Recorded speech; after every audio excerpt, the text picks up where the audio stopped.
نحمدہ ونصلی ونسلم علی رسولہ الکریم اما بعد فاعوذ باللہ من الشیطان الرجیم بسم اللہ الرحمن الرحیم عن ابی امامہ رضی اللہ عنہ عن رسول اللہ صلی اللہ علیہ وآلہ وسلم انہ قال من احب للہ وابغض للہ واعطى للہ ومنع للہ فقد استکمل الایمان۔ حضرت ابو امامہ رضی اللہ عنہ سے روایت ہے کہ حضور نبی اکرم صلی اللہ علیہ وآلہ وسلم نے فرمایا، جس شخص نے اللہ کے لیے محبت کی، اللہ تبارک و تعالیٰ کی خاطر ہی عداوت رکھی،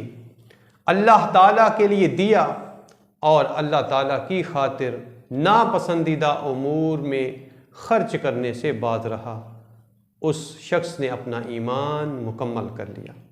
اس حدیث کو امام ابو داؤد اور امام حاکم نے روایت کیا اور امام حاکم نے کہا یہ حدیث صحیح ہے۔ آئیے اپنا جائزہ لیں اور دیکھیں کہ ہم کس سے محبت کرتے ہیں اور کس کی خاطر کرتے ہیں،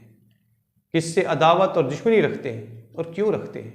اگر ہماری محبت اور ہماری نفرت اور عداوت محض رضائے الہی کے لیے ہے تو اللہ کا شکر ادا کریں، اور اگر یہ ذاتی حرص، طمع اور لالچ کے لیے ہے، نفسانی خواہشات کی اتباع میں ہے، تو اس سے باز آ جائیں، کیونکہ یہ ایمان کی نفی ہے۔ اگر ہم اللہ تعالیٰ کی رضا کی خاطر ہی خرچ کرتے ہیں،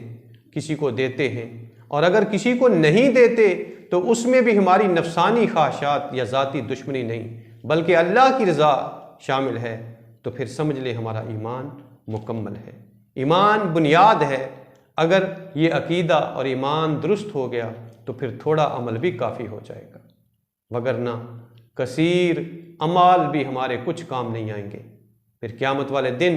حدیث پاک کے مطابق بعض لوگوں کے اعمال تہامہ کے پہاڑوں کے برابر ہوں گے، مگر وہ ان کے اعمال کے سمیت ان کو جہنم میں پھینک دیا جائے گا، کیونکہ وہ اپنے اعمال میں ریاکاری کرتے رہے ہوں گے۔ اللہ تعالی ہمیں ہر حال میں اپنی رضا پر قائم فرمائے اور اپنی رضا کے مطابق ہر کام اور ہر عمل سر انجام دینے کی توفیق عطا فرمائے۔